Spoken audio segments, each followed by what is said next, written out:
Alright, so I want to clarify that this is not an attack on religious or spiritual beliefs, but rather I'm trying to pave a way of perceiving how religious or spiritual beliefs function in someone's life and how those beliefs are formed and maintained. So most religious or spiritual beliefs seem to rely on a preoccupation on or even an obsession with a god, gods, or God incarnate. These beliefs and ideals are usually regional or cultural. For example, the United States is home to many belief systems and cultures.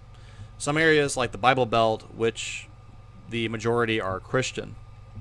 All over the world, there is also a diversity of beliefs and cultures. So if someone is growing up with a particular religion, logically speaking, that person is likely to adopt that as their belief system or religion. Imagine being in a family where they are a certain religion and their child was not given an option other than that religion. It is rather biased, don't you think? A child's mind being told one view on what to believe in, worship, and what is moral based on that religion. But who can blame anyone that has been told the same beliefs and ideals generation after generation?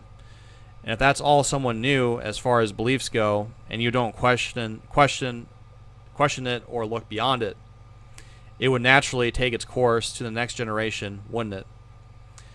There could be some, black sheep in the family that may stray from the herd and decide to not take the traditional path.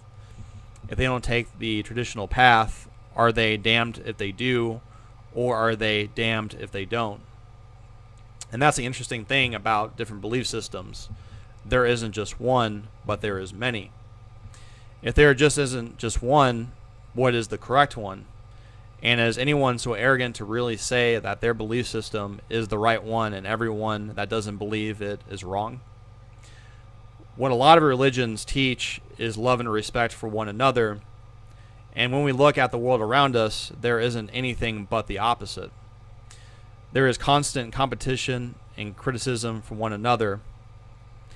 If these religions teach respect and love for one another, why is there such a lack of it? It seems to be rooted in the fact that some of these religions emphasize on praising the spiritual master and the teachings rather than actually internalizing the wisdom from those teachings. Instead of internalizing this information for ourselves, we are externalizing the information back on the spiritual master and praising him for it. We are praising the source of the information, and we are depending on that source to make us feel more secure. If we just pray or do some kind of ritual, we might feel a little bit better, but for how long? When your prescription runs out, where are you going to go? Well, back to what's being prescribed. Would it be great to become wiser and stronger as a person by simply looking at these teachings as just that? To have the ability to take this information and reserve the wisdom for yourself instead of externalizing it. And I'm not saying that you should drop your religion or spiritual beliefs, but to look at how these beliefs have influenced your life. Are these belief systems ultimately empowering myself and guiding my life in the right direction?